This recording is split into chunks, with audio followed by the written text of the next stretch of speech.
So today's afternoon movie was Elizabeth Chomko's What They Had. And I actually didn't think this was going to come to Atlanta. I couldn't find a release date for it here, and I was really bummed. And then I saw a trailer for it last weekend, and I was like, oh my God, it's coming. So I got to see it, and I'm very glad. Thank you, Bleecker Street.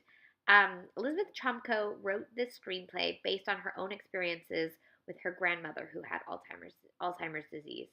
And actually, the film ends with her addressing the audience and giving a website where you can get help if your family is struggling with a family member who has Alzheimer's. Very kind of nice little like uh, grace note to the film. She developed this with the help of the screenwriters fellowship at the screenwriters lab at the Sundance Institute. I think it's like the week before Sundance Film Festival, something like that, or the month before. And then she also got a Nichols Fellowship for the screenplay. So a lot of help in the industry for this, which is always good.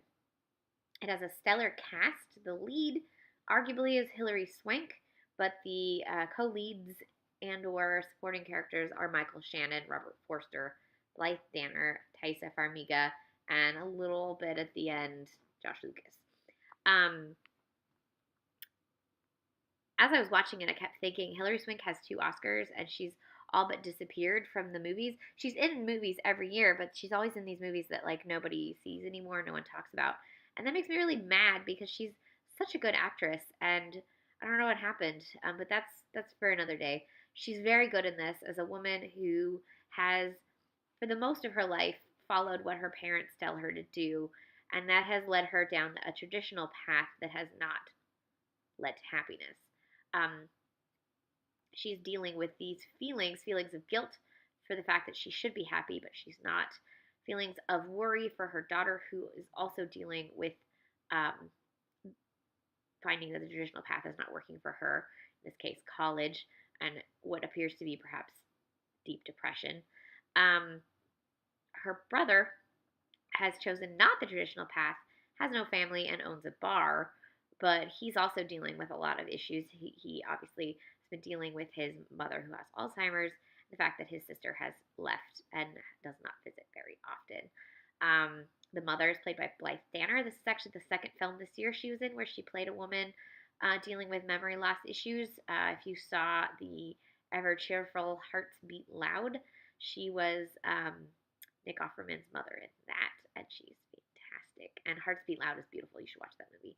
And then Robert Forster finally is the patriarch and husband who is dealing with the fact that he thinks he can handle caring for his wife. They've been together for 60 years. This is everything for him.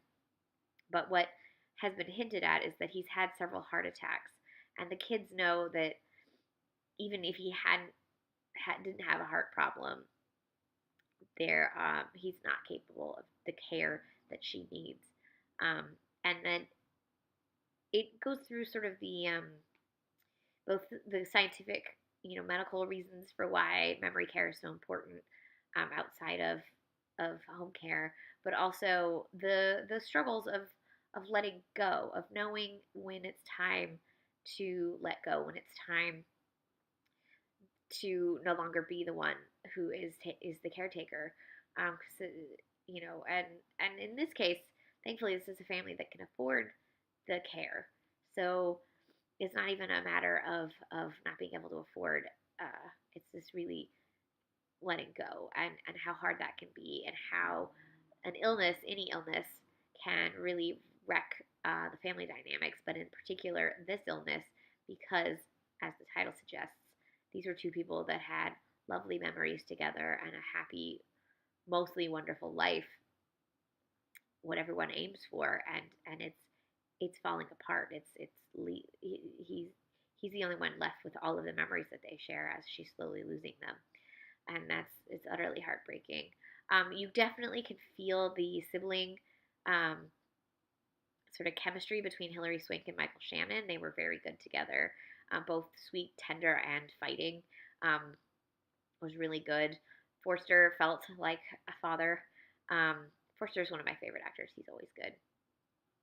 Thaisa Farmiga definitely felt like a not quite grown, but mostly grown college age daughter. She's that that age where you're always fighting with your family, even though you don't really want to be fighting with them, but you don't know how to not fight with them.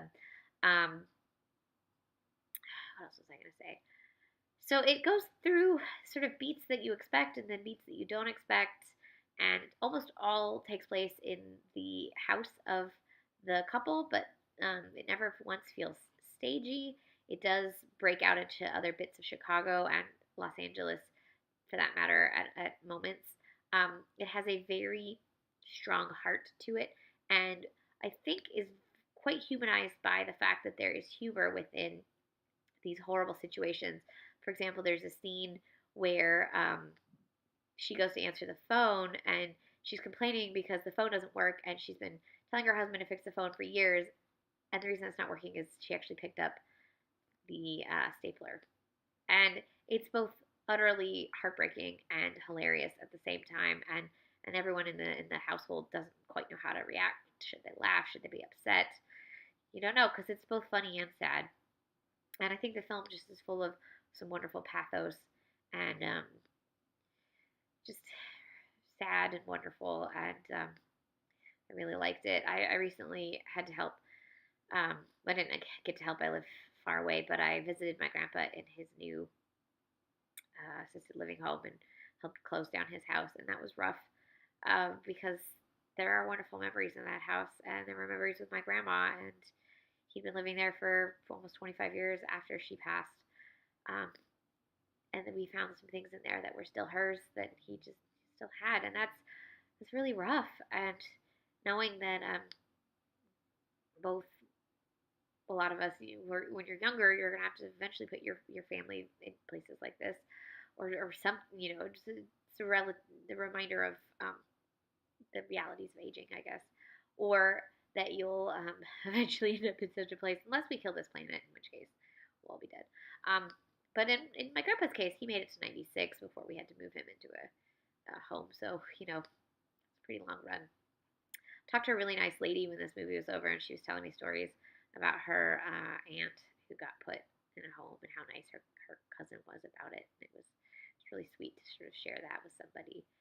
So I think this is a movie full of human truths, and anyone who's had to deal with an aging relative um, will find bits of reality in it for sure. So this is Elizabeth Chomko's What They Had. It's out on Limited right now, and it'll probably be on DVD pretty soon. It's a Christmas time movie. It's set at Christmas, so you can double it with the actual comedy with no medical comedy, but no sadness while you were sleeping. And now we have a Chicago double feature, Chicago Christmas illness double feature. Yeah. Okay. What They Had, Elizabeth Chomko, 2018. I recommend it.